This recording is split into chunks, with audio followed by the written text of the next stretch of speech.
Hello, here we are for another event through Desert Palm Press. Today we're going to have some wonderful readers reading from their published books or their works in progress. And we are going to start off with the wonderful Ann Tonnell from Not Sorry, which is book one of a Mountain to Coast romance series. And I believe it's coming out in 2 days, so you have a special treat today. It is indeed. And the paperback should be available in early November. So I'm excited. Excellent. So why don't you go ahead and tell us more about the story, what it's about, and then go ahead and set up the scene and let's hear it. All right.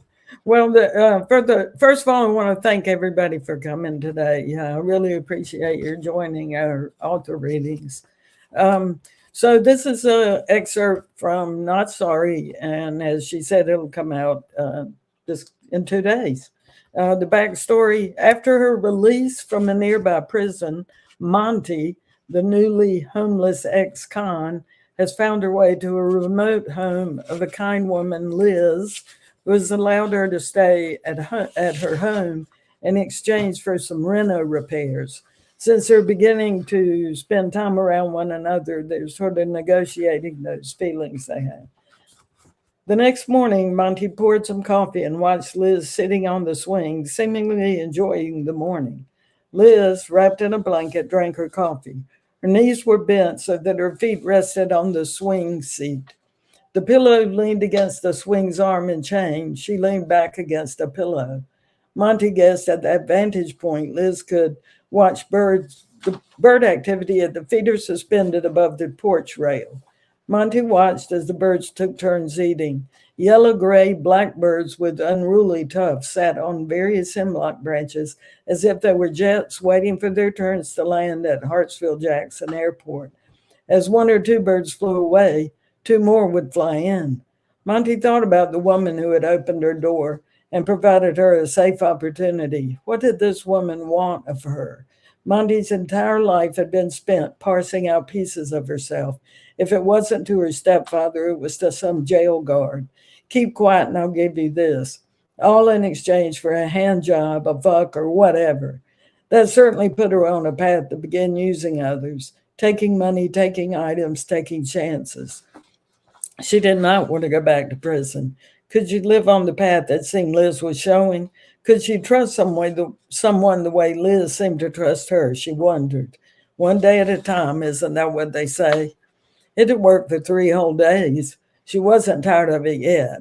She had a comfortable bed, food, a decent roof, and clothing. She was even making some money, better than she had ever made in her 30 years, if Liz was following through with what she had described. What did Liz want, though? Monty went right back to that. Liz had certainly had the chance to have sex if it had been that. It didn't seem like she needed any money, not that Monty would have any to give. This chick is literally paying me to live with her and do chores, like a cowhand in a Western or something. Monty pictured Liz in a Western hat and boots. That wouldn't be too bad to look at. She noted how Liz looked sitting there watching the birds and decided Liz that definitely was an attractive woman. Medium-length brown hair parted down the middle, wavy dark brown. She pulled it behind her ears if she was busy. Blue eyes, actually killer blue eyes, royal blue. Not quite the blue of contact lenses on magazine models, but close. Monty thought about what it would feel like to have sex without strings attached. She had been attracted mostly to women in her life, but never once had she had a sexual encounter with someone else that was strictly for pleasure. The only orgasm she'd ever had was when she was a young teenager, and that was from self-pleasure. Liz turned and saw Monty at the window. She smiled a motion for Monty to come out. "Come sit with me," Liz said when Monty opened the door. "Watch the birds with me." Monty sat down next to Liz, and Liz pulled the blanket around his chair. The mountain air was chilly, even as the sun was warm. I know what a cardinal is, Monty said, and a brown thrasher, since it's the state bird. I think the one with the black cap is a chickadee, but that's about the extent of my knowledge on the subject. Just then, a downy woodpecker flew onto the suet feeder. What is that? Monty asked softly. It's so cute. That's a downy woodpecker. See the little red patch on its head? Liz pointed. Wow, cool, Monty replied. Man, they all seem so hungry. If you hang a feeder, they'll come, Liz said. She explained how she loved watching birds. She'd seen owls outside the window. She'd even spotted a hummingbird and its nest the past spring. Maybe you can teach me some more names, Monty said. That's pretty cool. I'm going into town, hardware, groceries, drugstore, and library, not necessarily in that order. You want to come? Liz asked. Wow, sure, Monty said. Do you have another pair of pants and a t-shirt? Of course, more than I need, Liz said, smiling at Monty. Tuesday we'll get you a couple of outfits and undergarments of your own. I really don't need a bra. A sports bra or a tank top, small tank top usually works okay, Monty explained. I'm way smaller than you are. Sunday was sunny and warm. Liz asked if Monty wanted to do a short hike with her and handed Monty a pair of boot socks. If you hike, you'll need some real socks. Take care of your feet. Your boots look okay if they fit okay, Liz advised. They're fun, I think. I just wasn't used to hiking like that. It was rough coming over Blood Mountain. The view was great, but man, I thought I was going to die. I thought maybe the mountain got its name from how much people's feet bled after they climbed it. Liz chuckled and shook her head. We'll do a short hike to Lance Creek and back. It'll be nothing like hiking Blood Mountain. It's less than 3 miles round trip. After the hike, Liz sat at the dining room table and watched Monty through the window. Monty sat on the porch swing, boots off. She had pulled off her sleeve tee and had on the sleeveless tee she'd been wearing the other day. She sat to one side, leaning against the pillow with her legs stretched out. Her arm rested on the back of the swing. Monty seemed fascinated by the birds' comings and goings. Every now and then a wren or a titmouse flew onto the porch rail or the hog wire, which served in lieu of balusters. Liz found herself mesmerized by Monty's face, neck, and arms, her movements, her breathing. When Monty turned toward the window, Liz pretended to be typing on her computer, but she had not typed a word in an hour and a half.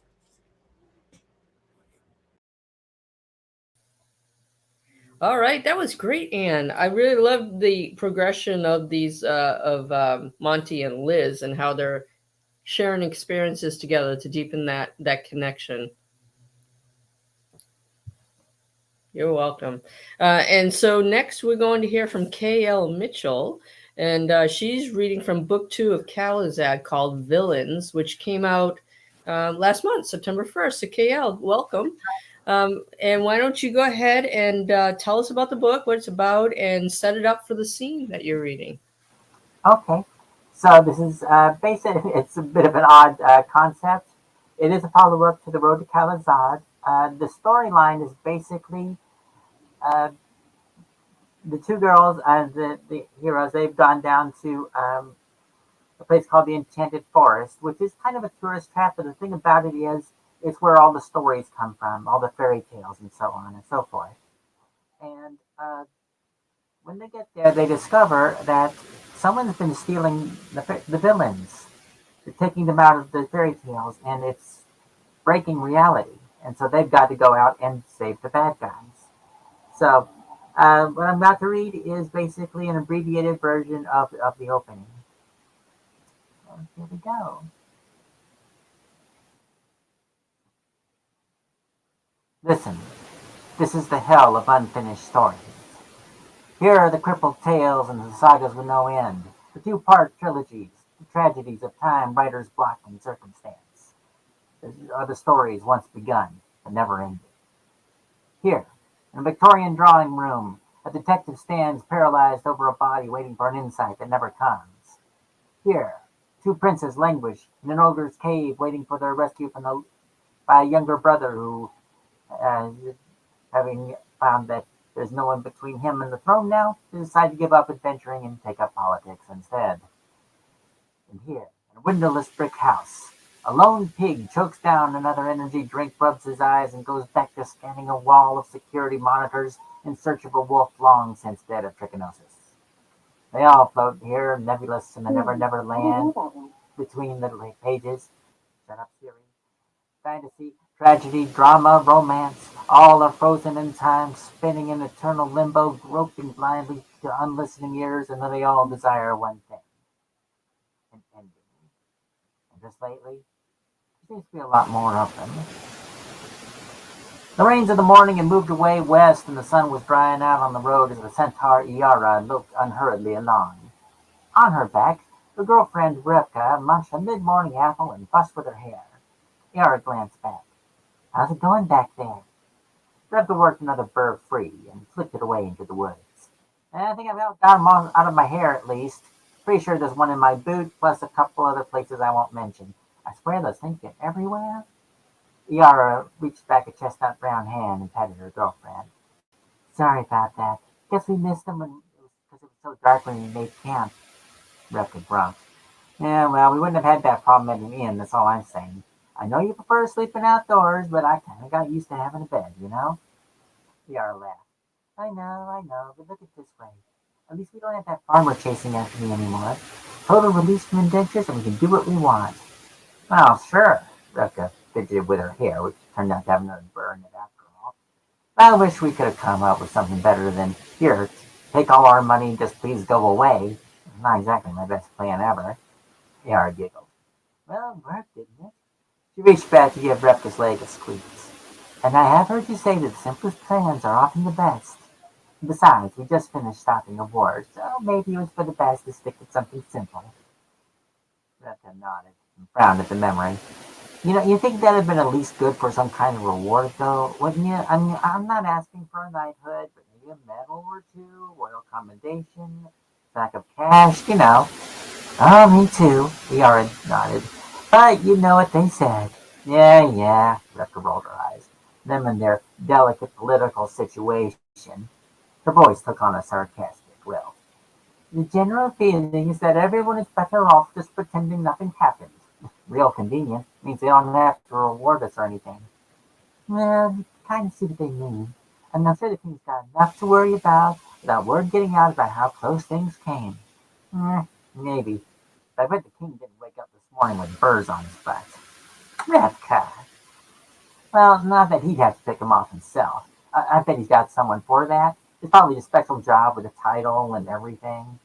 Rivka sat up, her armor creaking as she did so. Oh, Lord. Can't you just see it? The king ringing a little bell for a servant. "What is it, your majesty?" "A great crisis has come upon our land. A burr has been visited upon our posterior.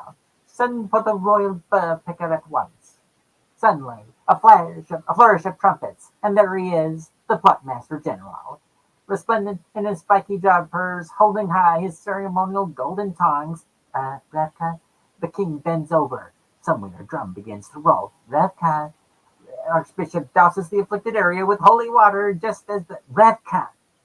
"What?" "Royal guards." Rivka blinked.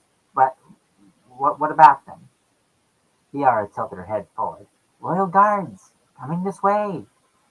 Indeed they were. There were four of them heading the opposite way down the road from the girls. Rivka and Yara kept quiet as the guards went by, their faces carefully blank. It wasn't until they were well around the corner and out of sight that the two dared look each other in the eye. Almost immediately they began to laugh, and kept it up until the other travelers on the road began to look at them funny. Yara smiled back at her girlfriend. "Feeling better, I take it?" The centaur shrugged. "I don't know. Yeah, I suppose. So, what now?" The centaur shrugged. "Well, I thought maybe we could head south ahead of the winter. Maybe find somewhere warm this year if you like." Rivka nodded. "Okay, we can do that. I know you're no fan of the snow and cold. Maybe we could hit a beach somewhere. Or..." She trailed off. Yara waited a moment, but nothing was forthcoming. "Or what?" Ruffy didn't reply. She just nudged the centaur and pointed. A family was passing them in a farm cart.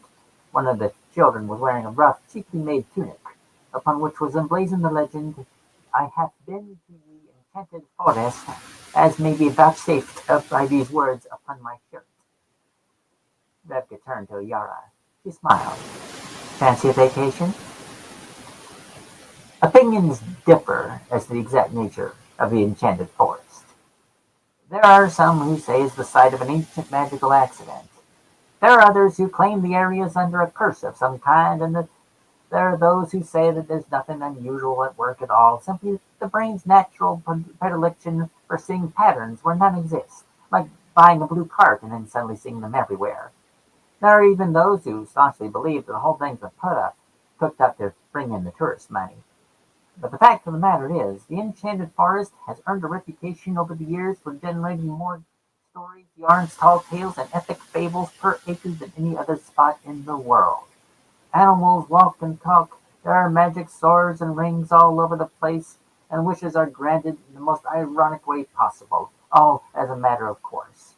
A few years ago, a boy traded a family cow for a bag of beans, which turned out to be perfectly ordinary and not magic in any way. It was the talk of the forest for months.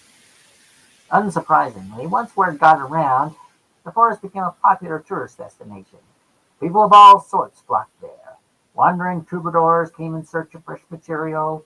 Fair maidens came looking for princes or princesses. There was also a steady stream of swineherds, woodcutters, and would-be adventurers, all hoping to get caught up in some of that fairy tale magic. And there were lots of families visited as well. And this was odd, because when you get right down to it, most fairy tales aren't really what anyone would call family friendly. Oh, they often involve children, and there's usually an important lesson to be learned, but the tales were never really nice.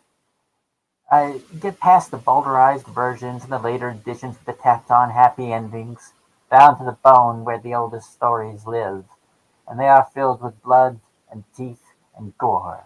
Lessons learned are brutal, and even the good guys can be pretty sketchy. Even when the wood chopper does come in the end, you can expect to spend a little time in a wolf's stomach. Fairy tales aren't nice. Fairy tales are nasty.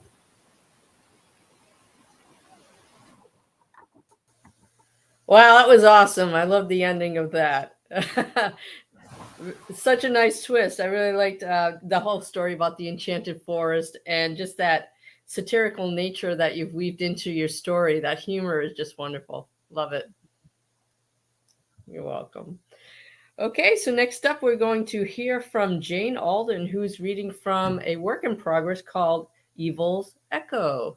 Jane, why don't you go ahead and set that up for us? Tell us what it's about. Right. It's actually a work in production.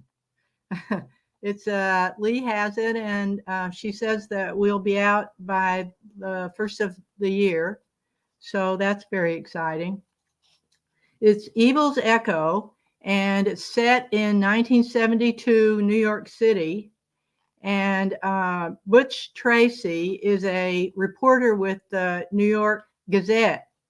Now, Butch's real ambition is to be a crime reporter, but her city editor doesn't think that women belong out in public chasing murderers in the middle of the night and so on. So she's a society reporter, and she reports on fancy parties and that sort of thing.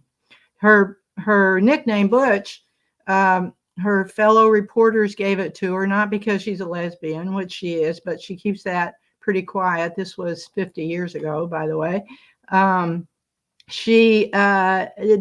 named her this because she's 5'1" and 90 pounds. So they think they're being cute and ironic. She gets the chance to at her crime reporting when a mysterious serial killer picks her out as the reporter that he wants to write his story, and he threatens to go to the New York Times if she isn't the one to do a story. So her city editor has given her a shot at doing that. She, in the course of reporting on the killer's stories, she meets a very attractive woman detective. Her name is Christine Carr, and she wears suits that almost but not quite hide her killer figure. So Butch is very attracted to her. So police cruisers blocked the intersection of Park at 73rd. I paid the cabbie and ran around the corner. 4 fire trucks and 2 ambulances lined the block in front of a brownstone, totally engulfed in flames. The fire reflected off a brass plate to the right of the front door. William J. Griggs, Jr., MD. Firemen in helmets and bright yellow jackets with reflective tape on the chest and sleeves swarmed the scene like ants. Billowing black smoke poured from broken windows, and intense heat came in waves, even as far as across the street where I stood. But what was most surprising was the noise. The roar from the fire inside the building sounded like some giant, angry, wild animal. The front door of the brownstone banged open, and 2 firemen came down the steps carrying a body. When they got halfway to the sidewalk, the roar of the fire behind them intensified, and the whole left side of the first floor lit up with bright yellow flames. EMTs rushed to strap an oxygen mask on the victim and swung open the doors of the ambulance. They loaded him in the back and took off, siren blaring. The 2 rescuers dropped onto the curb and took off their helmets. A fireman with Captain on his helmet bent over to talk with the 2 men on the curb. The younger one held up his hands and the captain pointed toward an ambulance. I approached the fireman on the curb. "I'm a reporter from the Gazette. Can I talk to you for a minute?" He swiped his forehead with his sleeve, leaving a black soot mark across his face. "I need to get back." "Of course." I nodded toward the young fireman. An EMT was wrapping his hands in white gauze. "Is he going to be okay?" "He'll be okay. It's his first call. He's my son." "Quite an initiation for him." "He's tough, and he's been well trained. He'll be fine." "What did you see inside?" "Travis, my son, ran in and I followed him."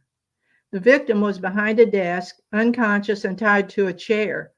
There was a file room off the main office. That's where the fire started. An oxygen tank in the corner had the valve full open. Travis ran to shut off the oxygen. That's how he burned his hands. I started to work on the ties around the victim's arms. We only had a few seconds to get out before a flashover. What's a flashover? All the paper records in that file room ignited in one giant blast.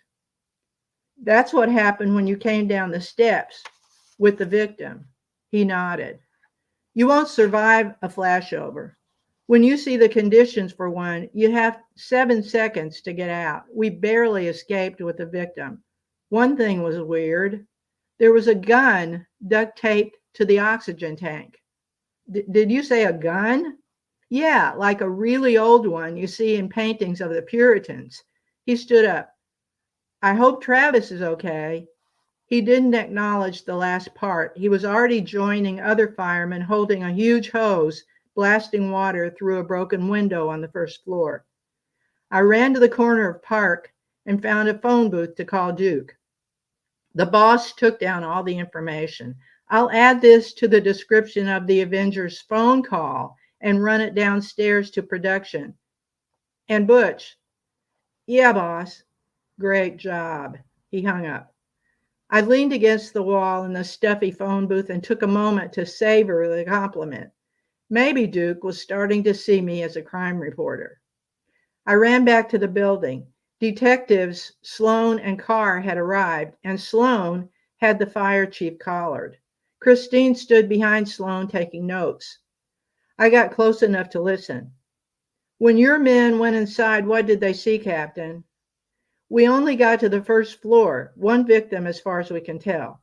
Dead or alive? Don't know. Can you tell how the fire started? Was it deliberately set? 2 of my men found the guy tied to a chair, so I'd say that arson's a pretty good bet. We won't know for sure until we get in and take a look around. The fire may be related to 2 murders, and this may be the third. How long before my forensics team can get inside? The chief surveyed the building. We're making good progress. Give us another 15 minutes or so. I pulled Christine aside. The Avenger called me in the newsroom just before the fire started and told me to get over here. You're kidding. Tell me about the call. I'm pretty sure it was a man. Duke thinks so too. He disguised his voice, but his speech pattern reminded me of the letters. He called me his scribe again.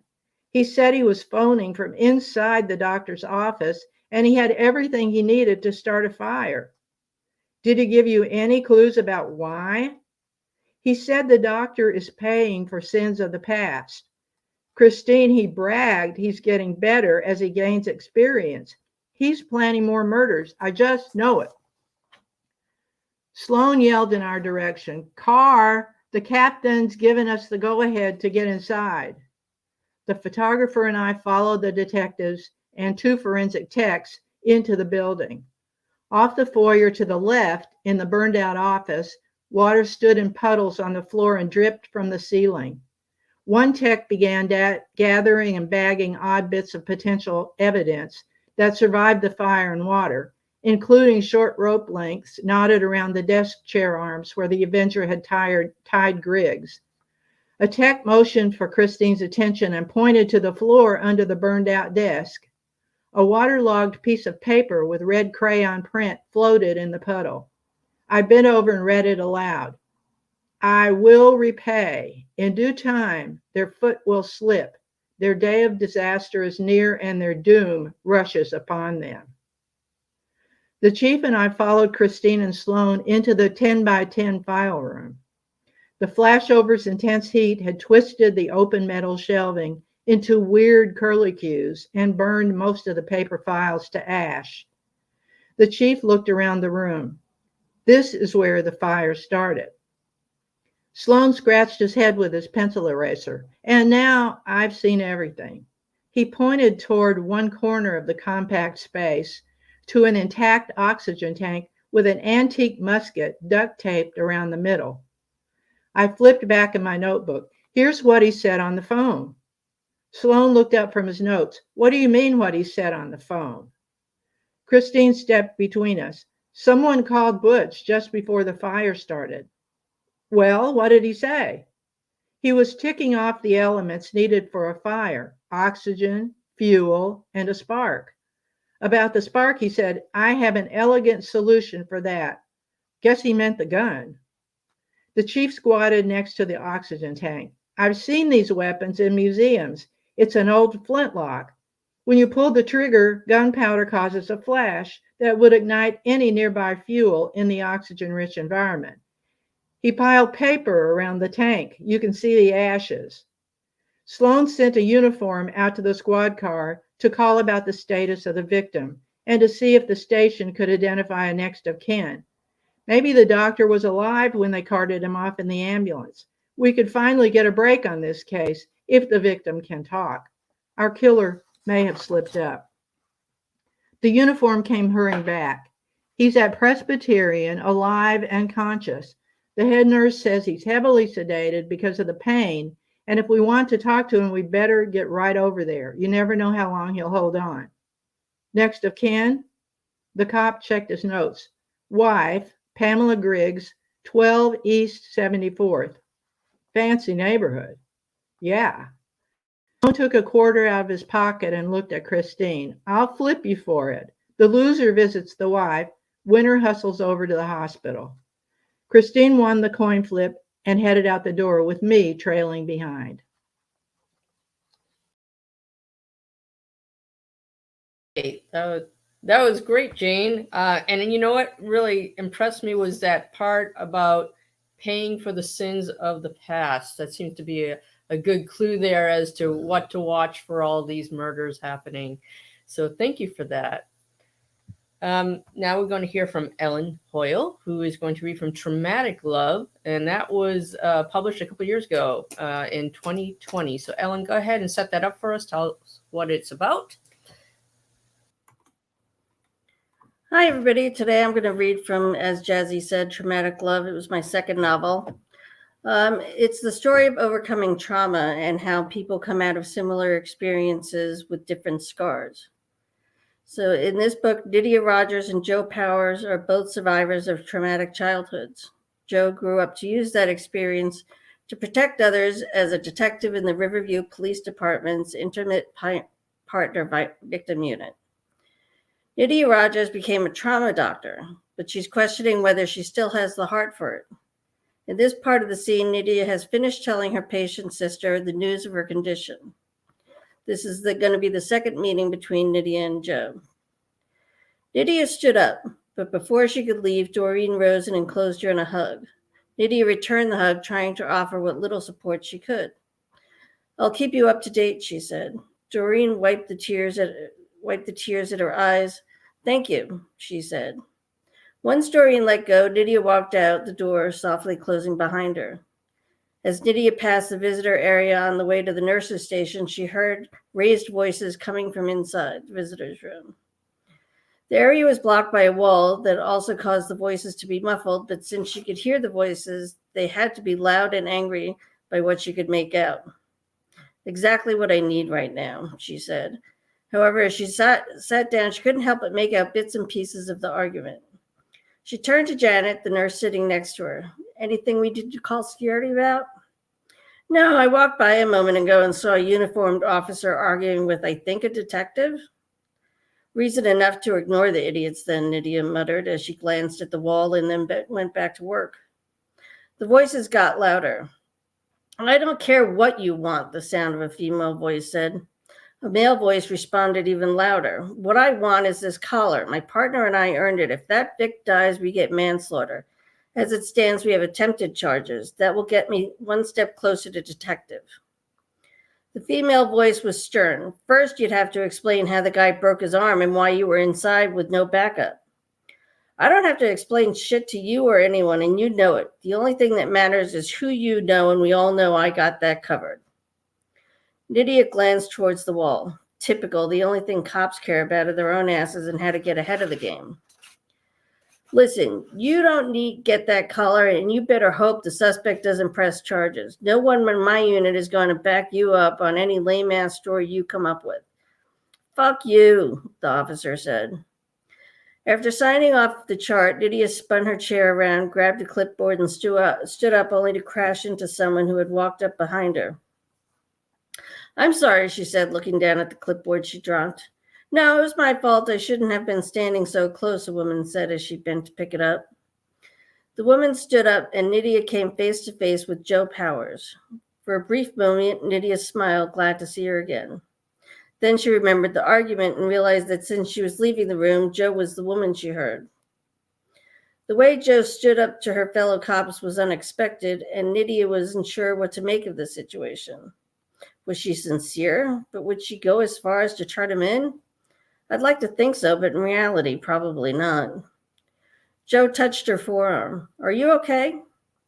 Nydia smiled as she recalled the easy banter and flirting from their first meeting. When she realized she was staring at Joe's hand, Nydia tried to look away. Instead, their eyes settled on the way the tailored shirt and blazer Joe wore showed off her womanly figure. Nydia flushed. Yeah, I'm fine, thanks." She looked down at Joe's hand fell away. A shiver ran up Nydia's spine.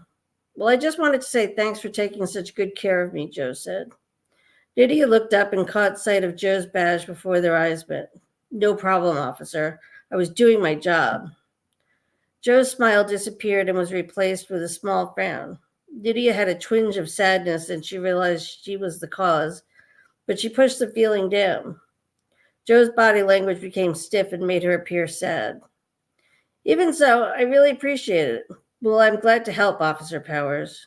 Detective, how is the woman we brought in, the assault victim?"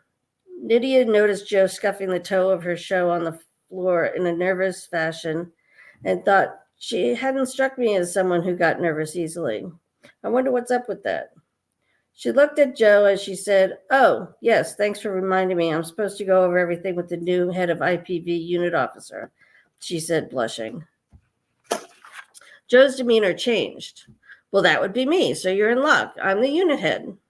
"Oh, Yes, well, she'll be in touch and go for the next 24 hours. Right now, Linda is up in surgery. You'll have to wait for her to wake up to ascertain any cognitive damage caused by the injuries to her head. Hopefully, it will be minimal, and if everything goes well the next few days, I don't foresee any more complications other than infection with no long-term physical effects. Do you have anything as far as evidence goes? Joe asked. Lydia's anger rose at the question. Her jaw muscles clenched. No, I'm sorry, Detective. We were too busy saving her life to have the luxury of time for that. You can take pictures of her injuries as they take her to ICU. Her blood-covered clothes are in bags. Check with the supervising nurse if you need anything else. Okay, between the pictures, her injuries, and what we recovered in the scene, that should be enough to go with. I hope she comes out of the surgery all right, like you said. Joe's eyes appeared to lose their sparkle, but for a moment, Lydia glimpsed the intelligence and caring within those eyes and felt guilty about her own reaction.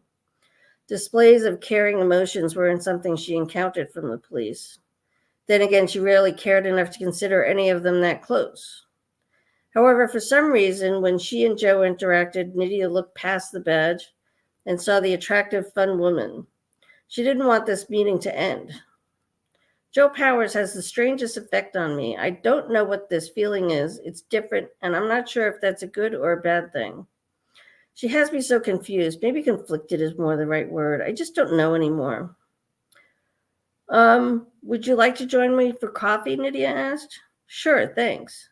Nydia opened the door to the lounge. Grab a seat, I'll get the coffee. She walked to the counter and pulled the pot off the burner. How do you take it? Nydia tried to act casual.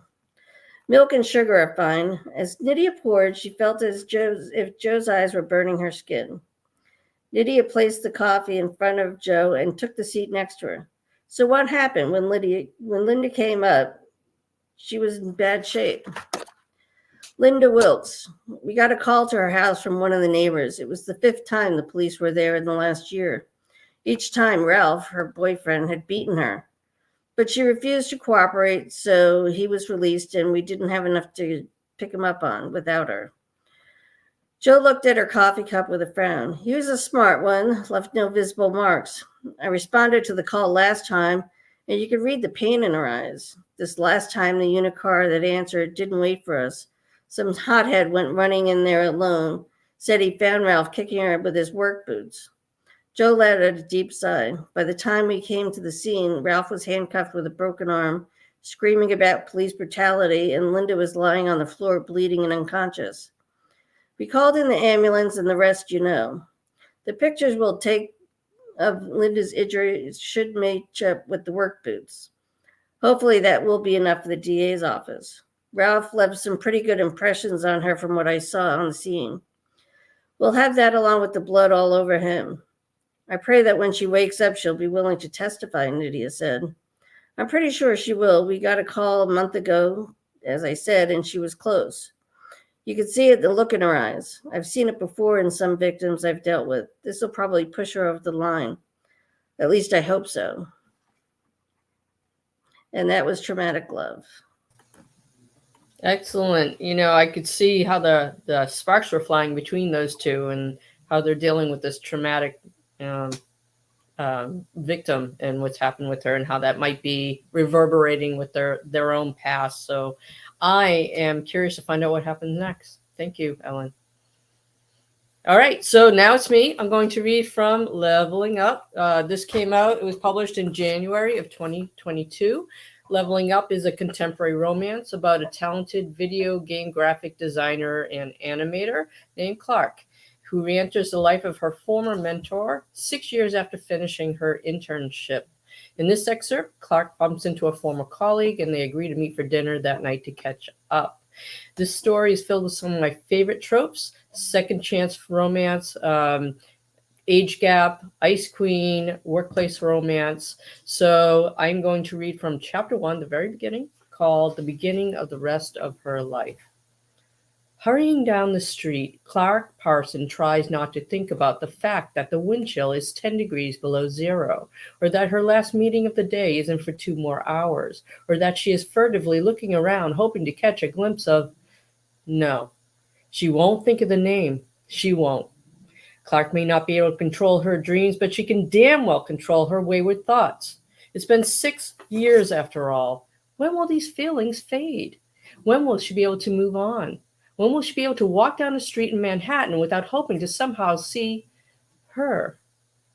So caught up in her thoughts, she nearly misses noting that she's striding past the Brightman Cook building, Haboob Software's home base. Nearly. She never can pretend, even to herself, to be entirely oblivious to her surroundings, not whenever she is near her. Even as she navigates with head down and body huddled, Clark finds herself searching with her peripheral vision for a known face. She finds one. "Cap!" Harry exclaims as he grabs her arm. Clark's head shoots up in surprise. "Harry!" She's hauled close for a bear hug. She feels a wave of affection flow through her. Harry Tollin is a lanky, dark-haired Irishman with a hard-to-crack exterior and mushy middle. He's also the lead designer for Haboob Software. Once she passed all his tests, he became her closest friend while working as an intern at Haboob. God, to be as fresh-eyed and bushy-tailed as she was then. It feels like a lifetime ago. They kept in touch after her internship with the company ended at first, but as time passed and deadlines dogged their heels, they drifted away from one another. Nowadays, they exchange emails every so often. They haven't gotten together in about a year, though, and Clark feels guilt settle in her gut, knowing she could have done more to keep their friendship alive. Wishing she had done more. "We have to catch up. Dinner tonight? Say 8 o'clock at that new Italian bistro on 47th and 7th? Clark quickly agrees, silently vowing not to allow their relationship to wane again. As she walks away, Clark swears someone is watching her. The prickling sensation up her spine tells her so. She does not look back. After joining Harry at the restaurant, Clark listens with a rabid hunger as Harry updates her without prompting on the happenings at Haboob Software. "We've been working nonstop to develop End of the World, the greenhouse effect, so we can release it for the Christmas season. That's the name of what's going to be the best game introduced this year. The designer's an up-and-comer. She came out of nowhere." "What is it? Some kind of apocalyptic game? Shoot 'em up stuff? Or is it more speculative fiction and world building?" "More like science fiction, unfortunately. The central storyline is how humankind has affected the climate. The player has to make choices which may lead to an uninhabitable world or the healing of it. The graphics are sick. Reminds me of your style. Sig brought a good chunk of the graphics and animation to us, which is unusual. That's why we were able to fast-track it." What Harry said rings in her ears, and she gasps. Her hands begin to tremble. "Who did you say?" "Sig Sassy. About 9 months ago, she demanded an audience with La Salvetti. Luckily for her, the game was good enough to excuse her arrogance. She said she was working on it for years, and with the advanced stage it was in, we believed her. It's weird how we've never heard of her before. Said she was in Frankfurt for a few years, honing her skills." He cocks his head. "You look like you've seen a ghost. What's up?" Clark feels shockwaves rushing through her system. "Sig Sassy? Did you say Sig Sassy? Oh, no." She leans forward urgently. "Harry, you can't release that game. It will ruin the company." "Slow down, Clark. What are you talking about?" Harry is alarmed by Clark's reaction. Clark feels alarmed too. She knew Sig was jealous when she realized Clark still harbored a raging crush on Fran Silvetti, the former creative director and present CEO of Haboob Software. What were the chances that her ex-girlfriend stole the video game schematic Clark's been developing for the past 18 months and sold them to her former employer? Rather good, evidently. Clark takes a deep breath and exhales on a silent count of 5 to calm herself. "Harry, she's a crook. She stole that game from my laptop. I've been developing it for Runaway Games, and I was going to submit the rest of the animation next week. I can prove it." "Jesus," Harry exhales. "If Sig didn't own the rights." He slouches in his seat, one hand rubbing the back of his neck. "I'll send you the proof. Timestamps and schematics, email exchanges with the design team, even my early storyboards and artwork." Harry takes an inelegant gulp of his red wine and leans back against his chair. "You have to send the work product directly to Fran. Today." Clark feels lightheaded at the thought and begins to shake her head emphatically. "No way. No way. I won't do it. It has to come from you, Harry." "Clark, come on. You're overreacting here. You need to send it to her. We don't have time to send it up the chain. Clark ignores Harry's reasonable request. She doesn't want to hear it. Listen, send the information to Fran tonight. She doesn't hate you. In fact, she knows you're a respected animator. You made quite a name for yourself in a relatively brief period of time, and she's kept track. She'll know the information is legitimate, and I'll have her be part of the meeting tomorrow morning to sort it out with Runaway Games. Clark places her head in her hands, not sure what to do. All right, how about this? Send it to Fran and to me. I'll mention that we had dinner and this came out. She'd believe you anyway, but I'll emphasize how you've been developing the game for over a year and tell her about tomorrow's meeting. But then she'll know my email address. Clark can't help the whining tone of her voice. Harry smirks. So, come on, Cap, just do it. It's the only way we can keep on schedule while taking care of Sig. A twinkle in Harry's eyes warns Clark that he's about to tease her. Besides, what do you think is going to happen? She'll start spamming you? They stare at each other, and Clark throws a wadded napkin at him. Fine, you bastard. I'm so glad we bumped into each other. She mentally stomps her foot even as she capitulates. Me too, Harry sing-songs as he waves the server over to order another round of drinks. Thanks for listening. Cool. Thank you. So thanks to everyone being here today and reading from your books and works in progress. That was enjoyable, and I hope that others will let you know how much they loved it too.